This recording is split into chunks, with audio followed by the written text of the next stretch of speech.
Edgar Berlanga has signed a multi-fight promotional deal with Eddie Hearn. For those of you who don't know, Berlanga is an undefeated 20-0 super middleweight from Brooklyn, New York. He was previously with Top Rank. He left them because he felt they were moving him too slowly, but they felt that he wanted to be moved more quickly than he was ready for. And I tend to agree with Top Rank, to be honest with you, because Berlanga has never impressed me.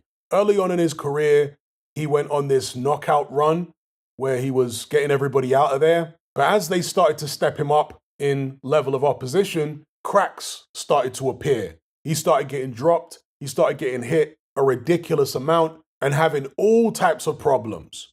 He has not looked impressive for a very long time. Some would argue he's never looked impressive when you take into account the type of opposition he was facing earlier on in his career. But regardless of that, he wants to be moved quick. He was calling out Canelo a few years ago. I'm sure he still wants that fight and wants that big payday, and I'll come on to paydays in just a second. Now, he's 25 years of age, so he does have a little bit of time on his side by way of development. His past couple performances, although not particularly impressive, he did manage to tighten up his defense a bit. If he continues on that same trajectory in that same reign, then maybe he could mix it with a Caleb Plant. I wouldn't pick him necessarily over Plant or Benavidez, but let's say 18 months more development, he might be in a better position to win those fights. Or at the very least, not get completely embarrassed in those fights than he is now. Now, Berlanga has quite a big following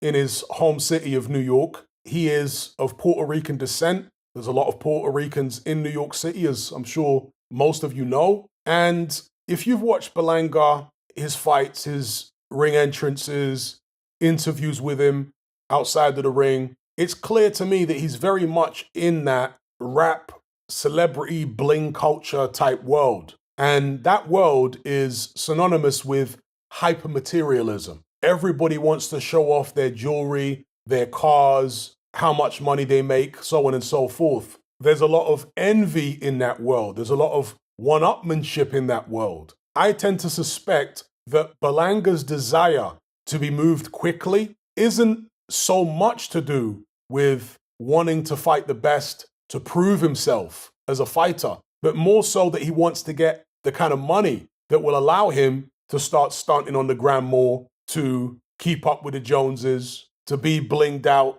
to a next level, etc., etc. I'm sure he's doing okay financially as it is, but as I say, the one-upmanship in that world is crazy. Now, money is a major motivating factor for most professional prize fighters, I believe.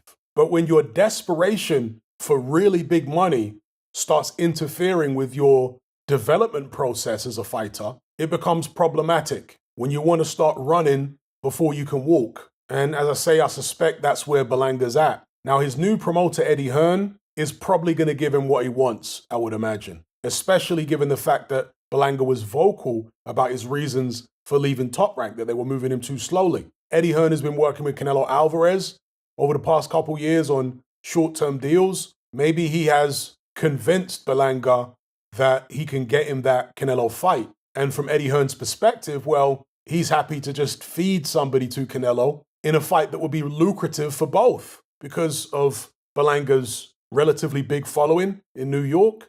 Bring Canelo to New York, the classic boxing rivalry of Mexico versus Puerto Rico. Happy days for Eddie Hearn, laughing all the way to the bank. There is absolutely no way that Eddie Hearn believes that Edgar Berlanga at this stage has any chance at all against Canelo Alvarez.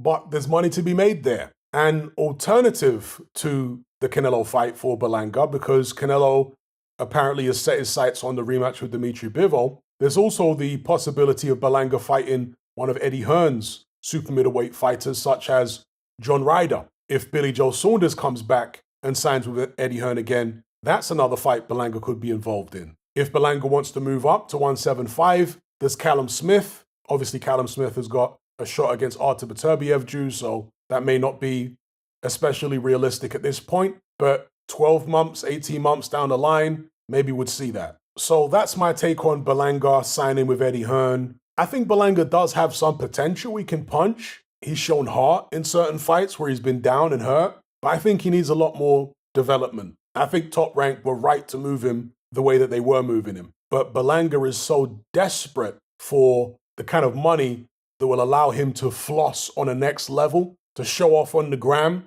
to keep up with the Joneses, that he's happy to forego the development process which people like me believe is necessary for him to achieve his potential, however high that potential actually is. Let me know what you guys think in the comment section below. Are you sick and tired of the mainstream mindset? Does the dogmatic conformity and pathological ignorance have you tearing your hair out in frustration? Then don't be alone. Come and join our brotherhood on Patreon. We stand as a beacon of reason against an army of insanity. You'll gain access to my weekly topical podcast where we take more deep dives than Jacques Cousteau on an endless variety of subjects. There's also videos, interviews, live Q&As, as well as a vast back catalogue of previous episodes, including my popular Confessions of a Nightclub Bouncer series. You can listen via the Patreon app or download in high-quality MP3. Connect with myself and hundreds of other members in our Element chat group. There's no contract, no commitment, you can cancel at any time, and it's cheaper than a Mickey D's McMuffin. Just head to my Patreon page via the link below this video and select the tier called the Brotherhood of Reason. I'll see you over there.